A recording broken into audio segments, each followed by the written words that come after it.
Hey everybody, it's Jane Johnston with the Bar Hill Group at Remax Camosun. I'm here today with Andrew Plank. Hi, Andrew.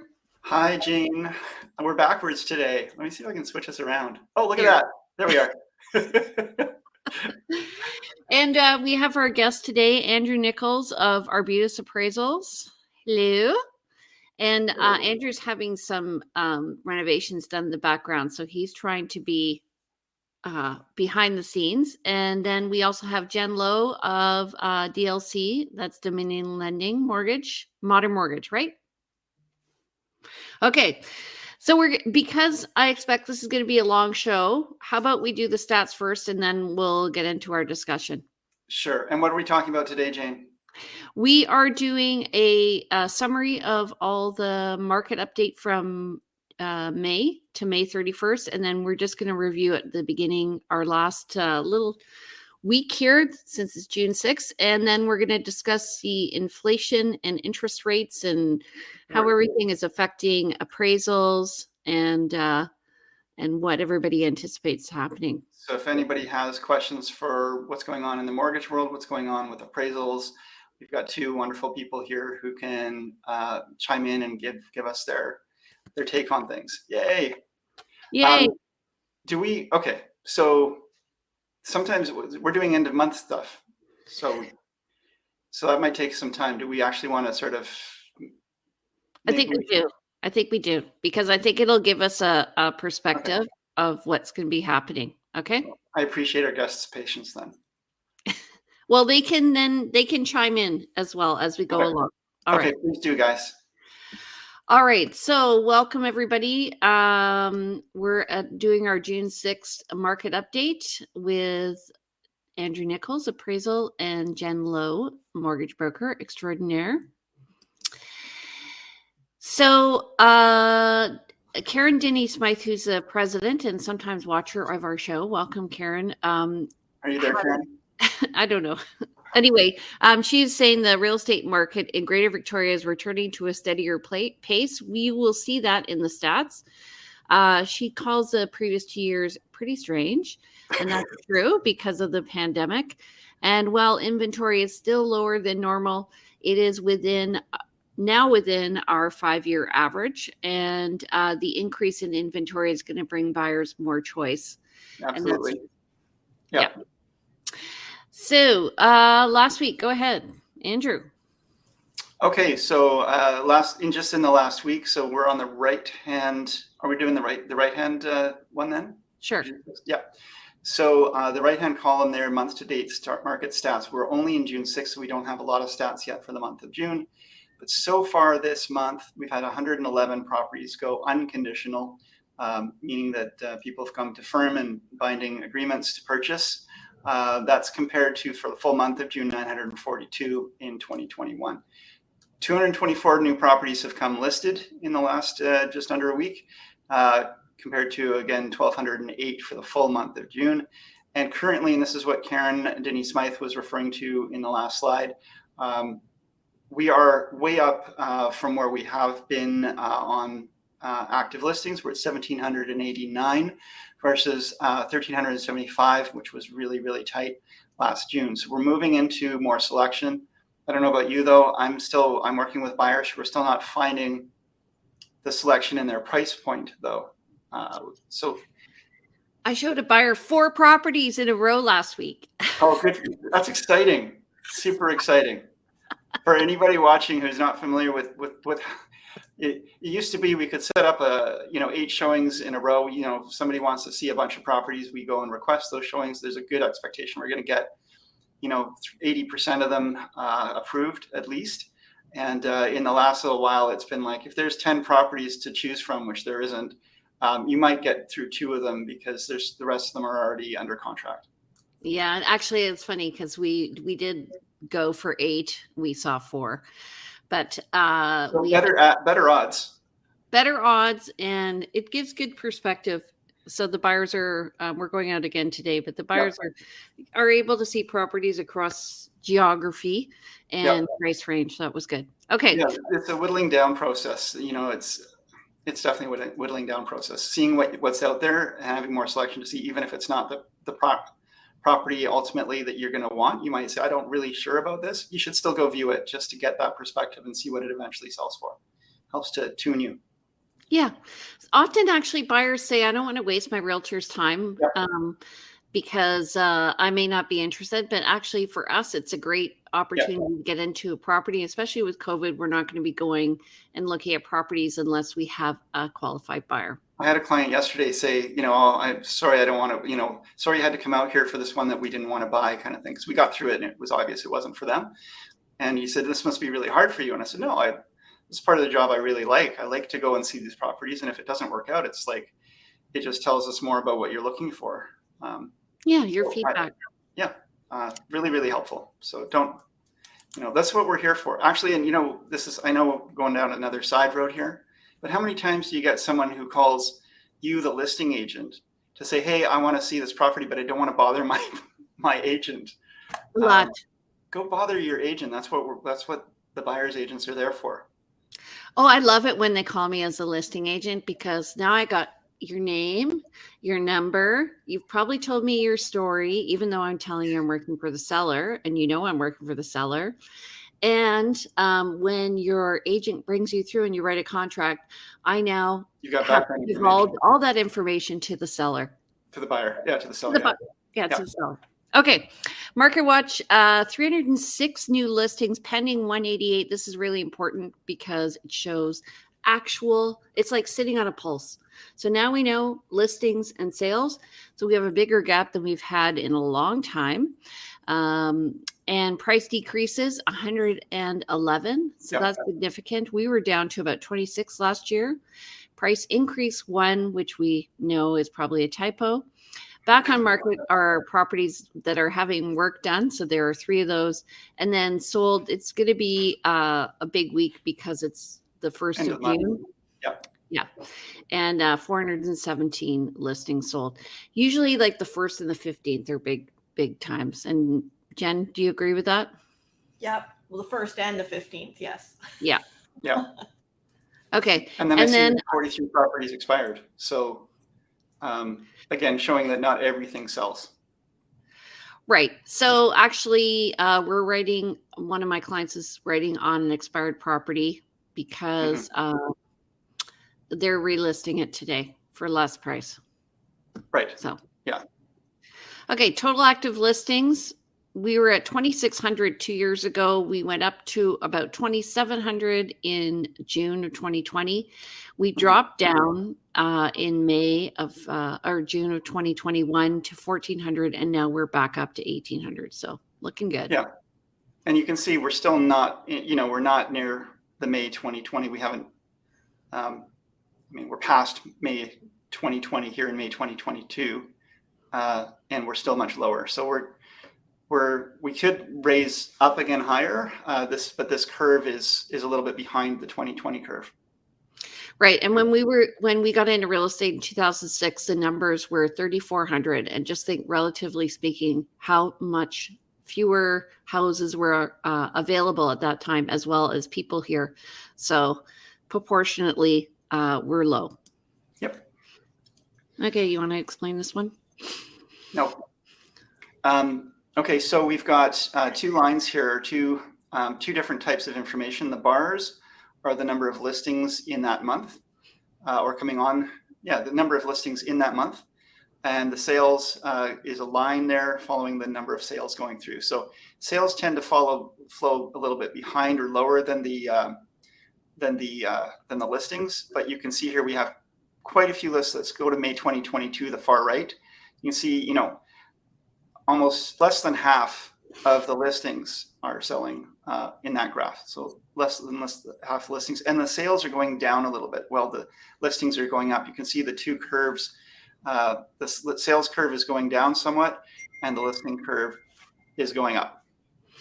Right. So the best time to sell, according to this graph, is in February, because that's when you're more likely to sell a listing than any other time during the year. And you can see that it's proportional. Yeah. Quite consistent over time. So we're, again, just under 1,800. These are total new listings. So I think what they're doing is they actually take out the duplicates the relists. Now, I want to just, like, this is a side conversation, but this is something that is worth thinking about. The best time to sell is, February, let's say, every year. And I do talk to my clients and say, let's beat the rush. But don't you also find that prices rise in the spring on average? And so February, they may not have quite hit that rise yet. And then it starts to slow down as sort of the equilibrium hits. Like, what do you think of that as in terms of, like, let's throw that in the conversation really briefly. Well, I always say let's sell in February and have a long closing so you have lots of choice in April and May. Yeah. Okay. Sure. I think but there is a conversation to be had around strategy if you're looking to buy against something if the prices continue to rise. Yeah. Right? I mean, I think it depends on what the trajectory of the market is looking at. And I'm seeing right now that the prices aren't really rising. I mean, Yeah, there now's are a good time to sell and then buy. Yeah. Yeah. And I have clients who just timed it perfectly and they've gotten ahead of the rate increases. And I have lots of sales coming up of people who've just like been really savvy about looking at where rates are going and trying to get ahead of the market and pricing before the rate increases. We'll talk about that. Okay. I love this graph. So this is the sales to active listing ratio. This is that information from the previous graph and showing the proportion. So you can see we're still in the seller's market, but we aren't where we were in February, where we were 120% list to sale ratio. We are now around 50%. And so we're heading steadily into a balanced market. Yeah, that's a pretty dramatic drop that we're seeing there. Like, that graph is really sort of, it's not a cliff, but it's a pretty steep drop as we're going downwards. So I don't see it moving towards balancing out yet. So this will probably continue down. What was your comment, Jen? With the last slide, that was my next question. Are we moving towards a balanced market? So yeah. Yeah, and this just speaks to our perception when we're showing properties of, when you have 8 properties and you can view 7 of them, you're definitely in a balanced market and moving towards buyer. And then everybody gets fat and sassy on the buyer side. Do you think we're going to hit buyer's market though? I don't know. Okay. We'll see what the interest rates do. Based on what I was reading today, I'm thinking, yeah, but we'll see. Okay. Go ahead. Going ahead. Okay, so we're talking about the average price for single family homes in all areas here. And this graph runs from May 2020 to May 2022. And we can see that the single family average price reached a peak of around 1.475 last month and has slightly come off of that down to about 1.4. So there is a bit of softening in that average. Averages are a little hard to read because, some really expensive homes could bump the average, but this is a lot of data that we're pulling from when we're talking an average for all areas. So pretty good accuracy here. Yeah, and I would say if I were to look at this over the long term, that this looks to me like a flat market. When you look from December 2021, January 2022, actually, it's been pretty flat in terms of the price appreciation for that little while. There's been some bump ups in the past, but we've kind of reached the plateau. Yeah. So in all the news right now, they're saying, well, we're up 23% over last year and all this stuff. Yes, we are.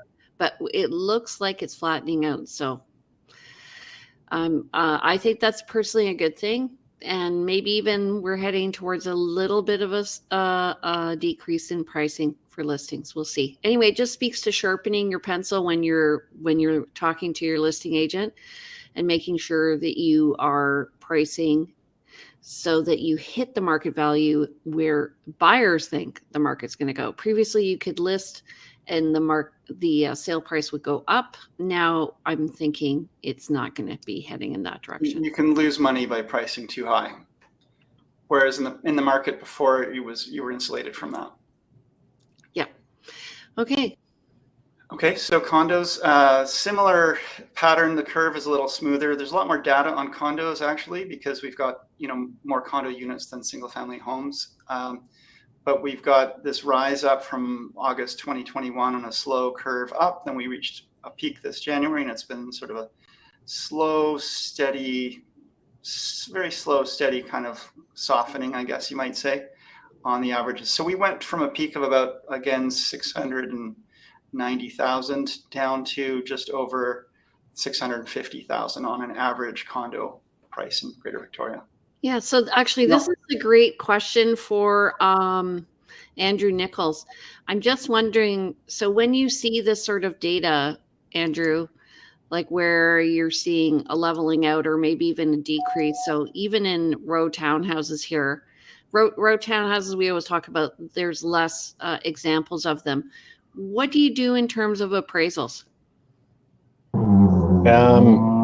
It gets a little tougher, especially in the market for the last 2 years. It was always pretty easy to justify a purchase price because there was always comparable data, but now it gets a little tougher when prices are flat and there's not the higher range of people overpaying a little bit maybe for prices. The comparables gets a little bit tougher. We would do time adjustments too because the market was moving so quickly, and it's harder to justify that now. So sometimes you just don't have as much of a wiggle room to kind of get to the sale price in the appraisal. But yeah, it makes it a little trickier. But I am seeing that prices do seem to be pretty flat right now. Andrew, can you tell me what you mean by a time adjustment? My understanding is just tend to, So ideally, you'd want a sale that's, and when there's lots of sales, you can have all your comparable sales in your report, say within the month or 2 months. Right. Ideally, they're within 3, and that's kind of what the banks are looking for and lenders.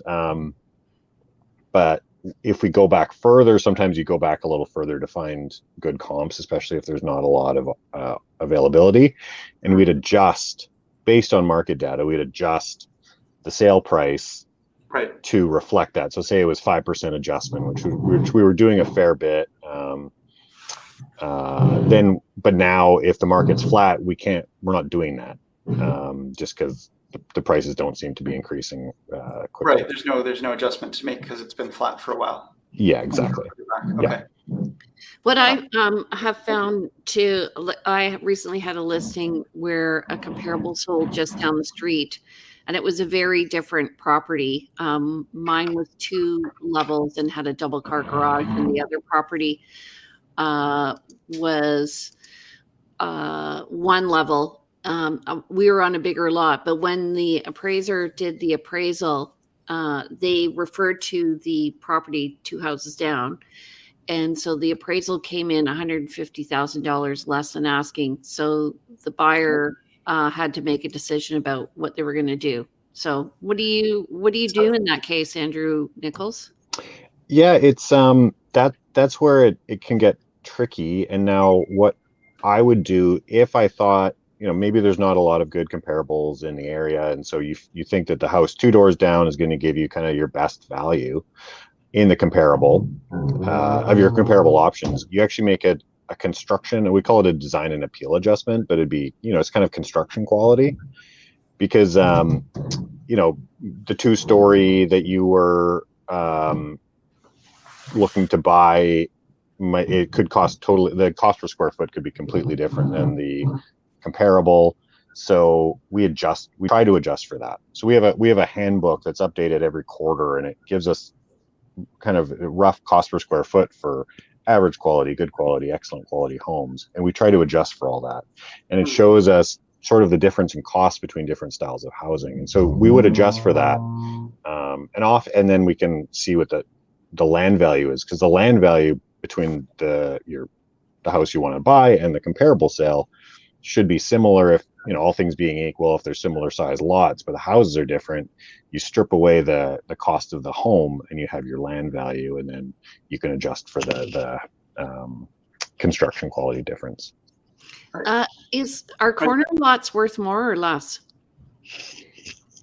I'd say it's hard hard to say because so often it's just more the area or the, you know, is there a view? Is it in a quiet cul-de-sac? You know, I don't see it necessarily making a difference, but I'd just say it's the location more than the yeah.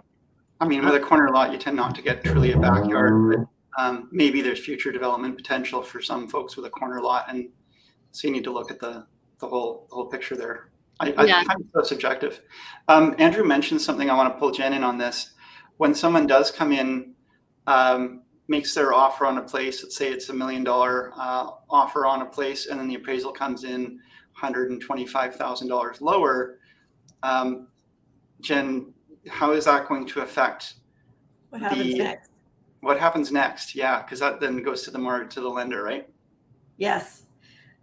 Well, it depends on, well, it always depends on the individual circumstance. So yeah, I mean, hopefully the buyer has a financing condition where they've, you know, can then make the decision if the property is worth it to them to pay that extra $125,000. Depending on where their down payment is coming from and how large their down payment is, it may not have an effect. If they do have a large down payment, if they are scraping together all their pennies to come up with the down payment, they're going to be out of luck because that $125,000 really honestly is needs to be paid in cash. The bank wants the buyer to make up that difference. Yes, because the bank lends based on the lower of the appraised value or the purchase price. Right. Yeah, and in this case, the buyer actually, it wasn't my buyer, I was the listing agent. The buyer came up with the cash. And it was interesting as well because they had, I guess, purchased a number of properties, and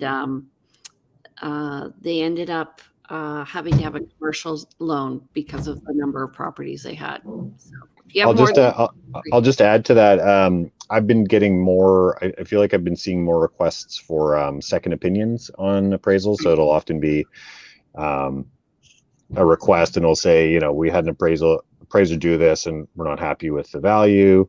Can you take another look? And hopefully for them, I come in higher. So I'm getting more of those. And I think that's probably going to be more and more common. And yeah. Andrew, that's based on the comparables that you choose to potentially use or that you have available at the time that you're doing the appraisal, right? Yeah, totally. Yeah. Yeah. Yeah. And but it's also, you know, it's a lot of different, you know, it can just be different appraisers can come in with pretty different values based on how you adjust for where you put the value in your comparables. So there can be huge differences, and even with the same comparables, and how you adjust the comparables to reflect the value of the subject. Right. I mean, when you look at those comparables, you haven't necessarily been in them. One viewer appraiser may look at one of those houses and say, well, that's a premium construction house, whereas another might say, no, that's more of a standard or substandard house. And you'd use different numbers even for the same property. 100%. Yeah. Like say up in Bear Mountain where there's a huge range. If you sort of treated all houses equal, you could come up with a pretty different number than if you adjusted for construction quality.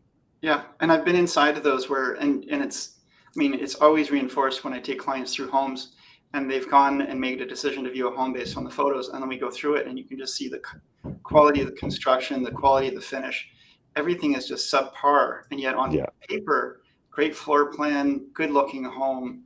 And you get there and you're like, this is not a well-built property. Yeah. Yeah. And you know, that's really why you want to work with a good agent, because an agent is looking at properties and saying, I don't feel like this is good value, or I feel like this is great value, you know. And sometimes a buyer, especially when they're new to the market, they don't know what they're looking at. So we're offering them the perspective of the view over time. Mm-hmm. Exactly. Yeah, all right. We're you know, to use the Jen wanted me to talk about turtles, but we're soaking in the market. Like we're in the water. We're in the market. We're in the pot. that's boiling. We are feeling the heat, or whatever. Trying to find a way to add this in here, but That was so funny. Okay, let's go to the next slide. But, If you want to know about this, look at one of our previous shows and you can see what she's talking about. Okay, we're nearly at the end here, folks. Oh, you know what? I added highlights and now they're gone. So we're going to be looking at highlight reel. We're going to be looking at the first column, May 22 benchmark price, the percentage change from last month, and the percentage change from last year. So the first column and the last two columns. Because I just want to look at where we are compared to last month and where we are compared to last year. I see. Okay, I'll go first. So single family homes, this is over Greater Victoria. So this includes the islands. The benchmark price, 1.294,600. And that's up from last month of 1.5%. Now, just understand that these are sales that they're looking at. And then percentage change from last year is 27.3%. And I just want to say one thing again, is the home price index is based on an ideal home. And so it's not based on real homes. It's like, 3 bedrooms, 2 bathrooms, and a double car garage. Okay, for the core. For the core, the benchmark price, May 2022, 1,446,400. That's up 1.5% over last month. So same rate up. It's lower rate up than the actual Greater Victoria, which is interesting. I find the core tends to go up faster than the average. This case is showing differently, 23.8% up from last year. Still a stellar increase in values, though. Right. And then actually, I noticed over the past year, there's been a lot more sales on the islands. And I know Andrew Nicholls works around there and he's been traveling a lot to different islands. So would you agree with that, Andrew Nicholls? Anne? Yeah, I would definitely, I would agree with that. There was a lot going on in the last 2 years in the Gulf Islands. Yeah. Big changeover. Yeah. Okay. West Shore. So if you're looking for a deal, you want to look in the West Shore because the benchmark price was 1,153,000. That's only up 0.4% over last month. And it's up 34.8% over last year, but still less than the core and the peninsula. So I just want to step back to that West Shore comment because it's interesting. It only went up. It went up last month than it has on average, but on average, it's gone up more over the last year than the other areas. It's still lower price points for quite often newer and better quality. Well, for newer homes in some areas of the West Shore. So the values are there, but it's bumped up much more over the last year than the other areas at 34.8%. The peninsula also has had a pretty good bump. So that's averaging 1.359,200, 1,359,200. That's up 2.4% over last month. So there's been a bit of a jump there compared to the other ones. It's up 27.8% over last year. Yeah, and I think there's been an increase in popularity. I noticed a lot of development in Sydney and North Saanich. I think the peninsula is great value for folks and really nice lifestyle for a lot of the different areas there. Didn't you grow up there? No, I did not. Okay. Condo in Greater Victoria, $622,500. That's up 0.6% from last month and up 27.1% from last year. So big increase there in Greater Victoria. Condos have been hot, and we've been talking about this for a while, that they were catching up. I think they've kind of caught up now. We even saw that there's been some price lowering when we were looking at our averages on a few slides back. So in the core, 633,800, 0.6% change over last month, and 27.9% over last year. And again, go ahead. Sorry, Jane. Isn't it true, or correct me if I'm wrong, that the condo market is kind of the last market to be affected by changes in the market? If you look, the way I describe it to people is you can look at it geographically or you can look at it price-wise. And people are coming into condos, and then as the market bumps up, it bumps up as people transition. So sometimes when the market's heating up, it's going to go from the bottom up. As people sell their condo, they move into maybe a townhouse and then a home, but also geographically as they are in the core, and then it'll start to compress from the outside in and also from the top down. What do you think? Yeah, I mean, concentric rings. The core areas, the most popular areas, tend to increase in value most quickly and first, and then it sort of spills out to the more outlying areas.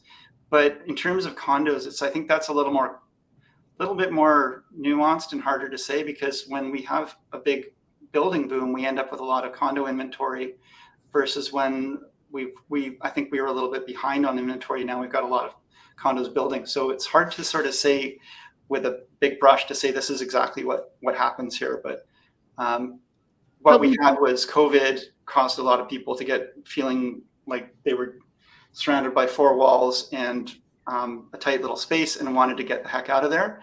And there was a move from the core, from the small units to larger. And I think that put a lot more pressure on the housing and townhouses and took it off the condos. But I think we're finding that it's coming back now, especially with affordability so eroded. People are starting, and we have some questions, I think, for you guys around that as well. But with affordability so eroded, people are starting to rethink condos. And they're allowed out of their houses now, and they're allowed to restaurants and to go and to clubs and stuff. And so they're not feeling so confined anymore. So I think the condos are making a comeback. And also, if you look at the official community plan of where all the development is happening, it's happening in the West Shore, and they're looking at creating affordable housing through many, many condos in the West Shore. So the density is increasing there where it wasn't before. Yeah. So, and then when you have your choice of condos to buy, obviously, you're going to see less pressure on pricing. But that being said, many are pre-selling. Oh, yeah. Yeah. Okay. So let's just hop on to condos in the West Shore. Actually, 539,300 last month. That's up 1.1% from last month and up 23.1%. So it is in line with everything else. But at the beginning of COVID, Andrew and I talked, I guess it was about 6 months in, about how we felt condos were behind, and they definitely were. Okay. Peninsula? 664,000 for a condo on the peninsula. I mean, you're pretty much talking about condos in Sydney. There's a few condo buildings in Brentwood Bay. There's a few developments scattered around, but mostly we're probably talking Sydney. That's where you're going to find most of the condos these days. And there's been some nice new construction. 664,000 is the benchmark price. That's 0.6% change over last month, 24.2 over last year. Okay, and then row townhouses, this is always an anomaly because, well, first of all, I just want to say Peninsula condos, some of them have views because it's very flat there. So that's why I think condos are priced high there myself, and are going up in price because they're now building higher, I think 7 stories in some cases. So we're getting more view condos up in that area. Are you able to build 7 stories frame now? I thought 6 was the max. Might be 6. Okay, but anyway. Okay, row townhouses in Greater Victoria, 833. This is up 3.9% from last month and up 27% year over year. And then in the core, I'll do that one, 891, up 3.1% from last month and up 23.1% from last year. Go ahead. So now we've got, I think the biggest boom here was the West Shore townhouses have really had a rise. Their average, or their benchmark is 785,000. They're up 6.9% over last month. They're up 35.3% over last year. That's the most outstanding figure that I think we've talked about. And it's true. I think what we're finding out in the West Shore is people have found that even houses have gotten, we talked about the value of houses out in the West Shore, but it's still much more expensive than it was last year. And it's driving people to reconsider townhouses, I think, as well as an alternative. And it's put a lot of heat on that. Now on the peninsula, we've got a benchmark of 811,100. thousand. It's actually gone down 0.5% over last month. Still up 20.2% over last year. So I just want to say something. I think the West Shore townhomes have gone up in price because of the ones at Royal Bay, which are new construction. Mm. And Andrew was nodding there. Yeah, and some of them are high end, and then the ones in the peninsula tend to be one level seniors townhouses with 55 plus. I know, I've been showing them. Yeah, I was out there yesterday. Jen and Andrew, do you have any comments on anything that we've just gone through? Anything sort of come up for you while we were reviewing that? Just one thing I'll add for the West Shore townhouse. It's Royal Bay, and I'd say Bear Mountain as well, because those all have views. So they're selling for a premium, as well as the Royal Bay, which everything in there is so pricey now. It really is. And you're buying the vision there, I'd say. I mean, they still haven't 100%. developed that Royal Bay village yet, but the vision for that village is beautiful and looks really exciting. When they get to it. Okay. Let's just talk. So inflation, we're just going to move on here. Inflation is the rate of increase in prices over a given time. It's typically a broad measure, such as overall increases in prices or the increase of the cost of living in a country. And in an expanding economy, which we have, unemployment drops. As we all know, everyone is having wage issue or employment issues, trying to find people, and wages are rising. And they can increase due to increases in production costs, such as raw materials and wages. And I will say that, we've had, what do they call it? Oh my God, supply chain. The supply chain has been lacking. And so that also has increased, I think, production costs. And for inconvenience. And if you want something fast, you're not going to get it with the supply chains broken, and we have to, people are doing without and waiting longer and having to pay more. And I know, like, if the cost of living, the price of gas is probably definitely caused inflation. Yeah. Sorry, the supply chain thing has been interesting watching used cars, right? Where you can sell a used car now. I see people in one of the electric vehicle groups on Facebook selling their used vehicles. They order a new one. Just before it gets delivered, they sell their old one for almost the price of the new one because it's so hard to get them. And if you want to buy a new one, you have to wait a year or two to get it. So people are paying a big premium for used vehicles, and that's part of the supply chain issue. Let me know if you want a truck. Okay. Well,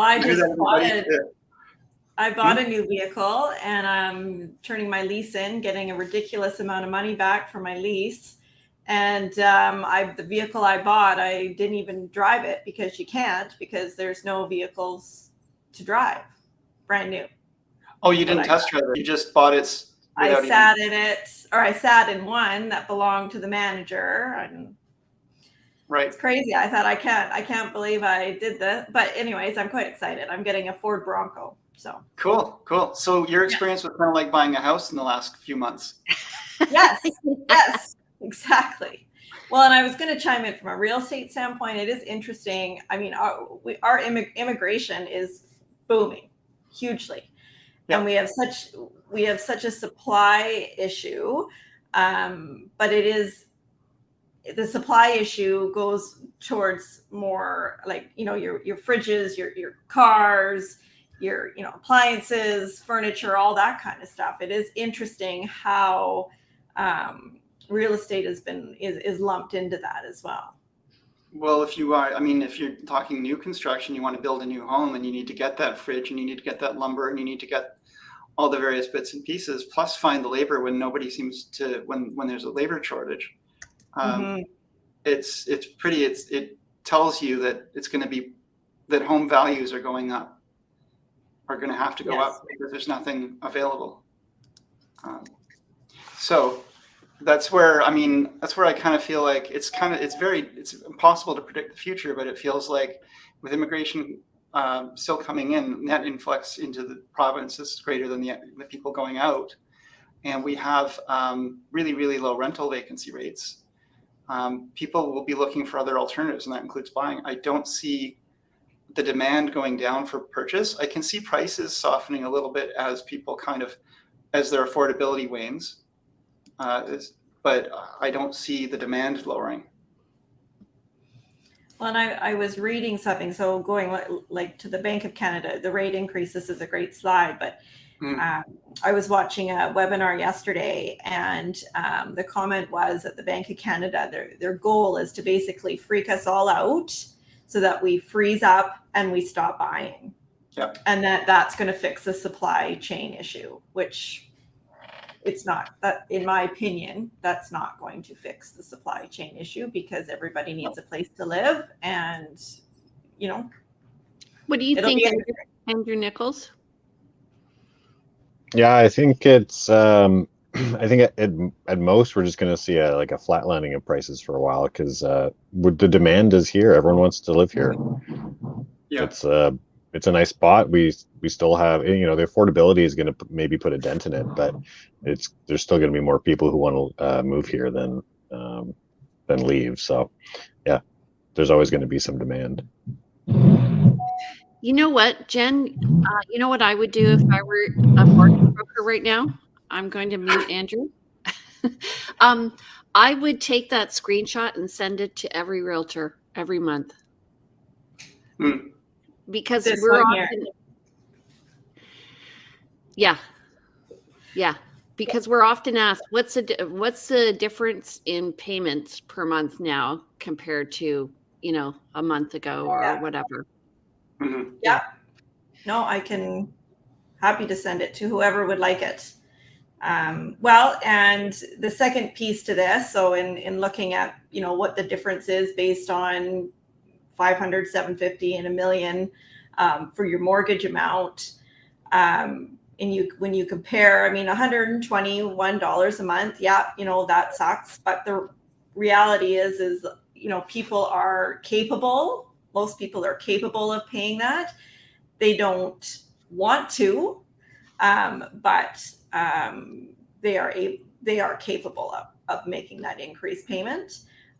Prior to the pandemic, we were in an increasing rate environment, and so the stress test was brought into play to protect everyone from, when rates increase, you're not going to be able to afford, you're not going to want to pay the increased payments, but you will be able to afford to continue to make your mortgage payment. That stress test was kind of put in there in anticipation of exactly this happening. Yes, it just is happening 3 years after it was supposed to. Right.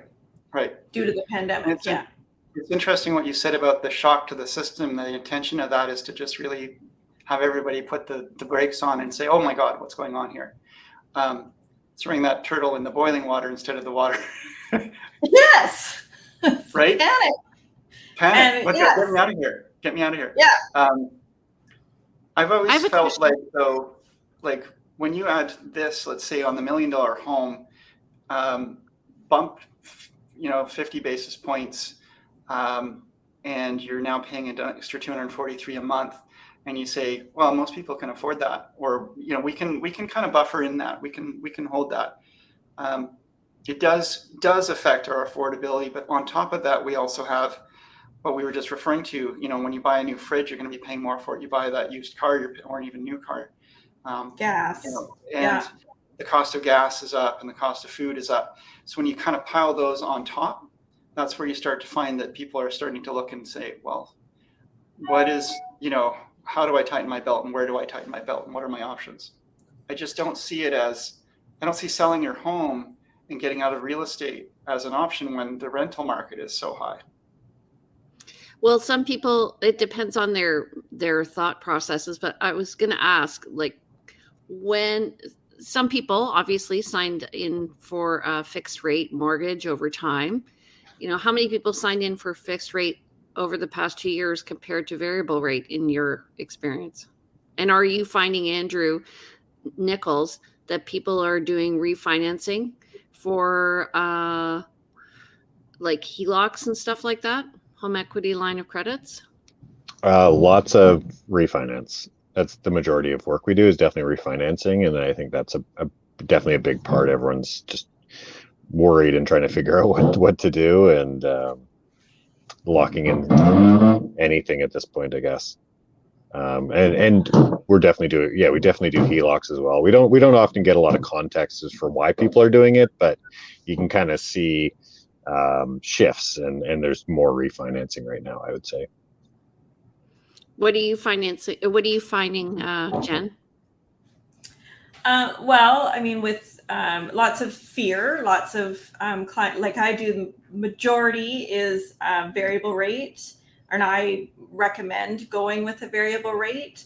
There's definitely been a shift from, there's two types of, we refer to a variable rate mortgage, but there's an adjustable rate, and then there's a variable rate. And the variable rate, your payment does not change over the mortgage. So the advantage to that is that, in increasing rate environment, you don't have to worry about your payment going up. What does change is the lifetime of the mortgage. Yeah. Exactly. Yeah. So depending on what your goal is, if your goal is to have that static payment to know what your cost is, pay less interest, take the variable rate mortgage.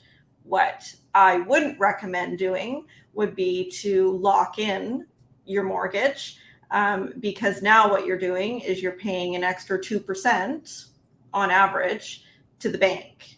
There's other ways that you can, by changing to biweekly payment, by putting additional lump sum payment to the principal of your mortgage, you're far better off than to lock in and just pay the bank more money to have that security and peace of mind. Yeah. I do have somebody who they locked in for 10 years. And I'm like, that is a long time. That's like commitment to that house. And they're in a fixed rate. And so I think you did the financing for them.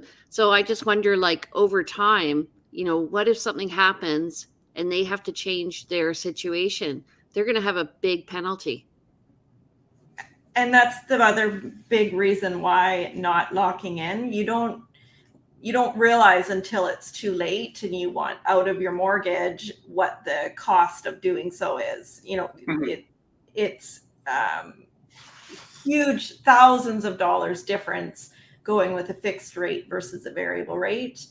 And I'm speaking for myself personally. I bought my forever home 4 or 5 times. Right?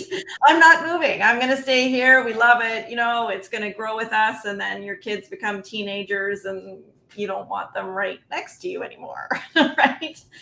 So, you don't know what the next 5 years is going to bring. And by locking into a fixed rate, you're guaranteeing yourself a substantial penalty. Mm-hmm. Mm-hmm. Andrew, Andrew Nicholls, do you want to add any comments to that? Are you finding, like, are people, when they're refinancing, are they refinancing to sort of give themselves a bit of a buffer on the, I'm just thinking, like, line of credit, so that they can, if there's an emergency, they can access that? Why are they again, we often don't get the context for it, but sometimes we do, and actually a lot of them, for me anyways, lately have been renovations.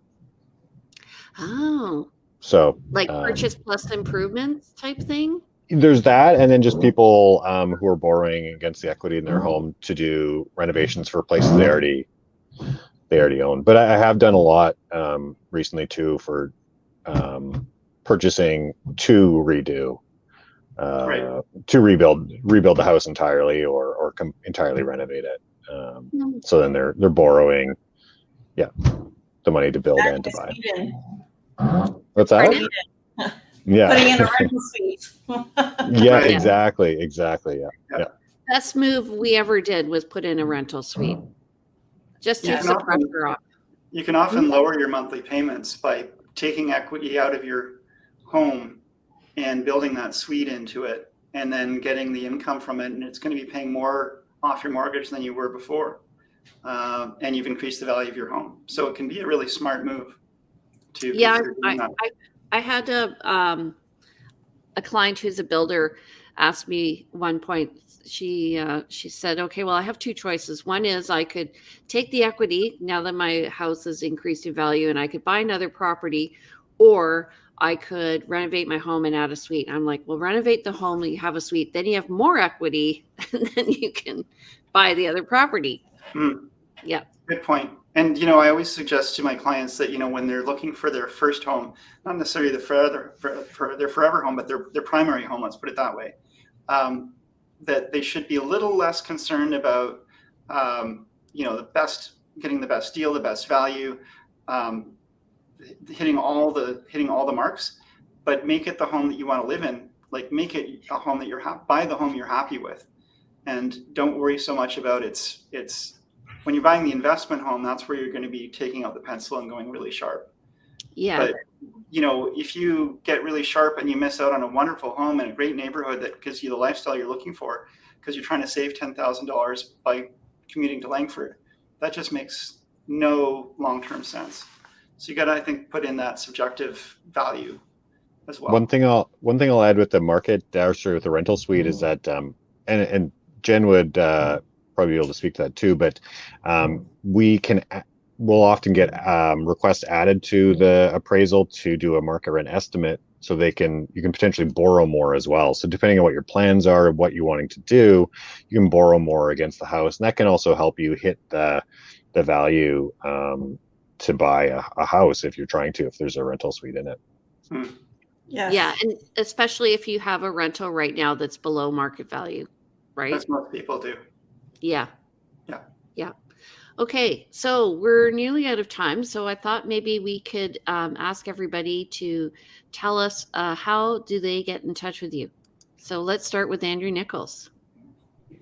Yeah, you can give me a call or email me. Andrew at arbutusappraisals.ca.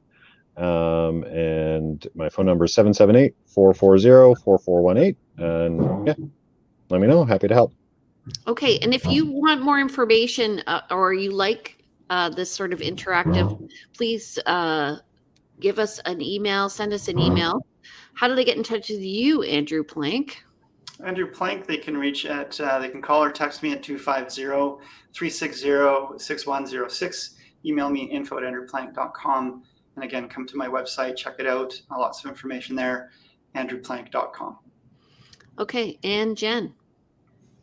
Yeah, I can be reached at 250-217-4925 or j.lowe@dominionlending.ca, or check out my website at jenlowe.ca. Yeah, and my name is Jane Johnston. I'm with the Briar Hill Group at Remax Camosun. You can reach me at 250-744-0775.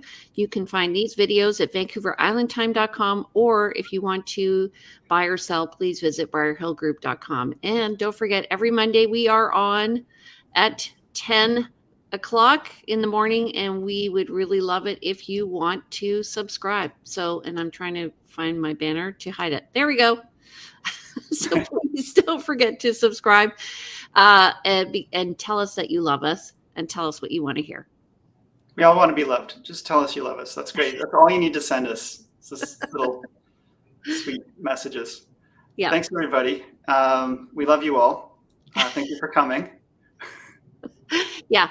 Thanks for coming. Yes, and love. Yeah. If you, as I said, you know, if you want to play the real estate game, it's all about information. So please do your research with us, check in with us regularly, and we'll see you next week, Monday at 10 a.m. Bye, everybody. Thank you. Thanks, everybody. Bye.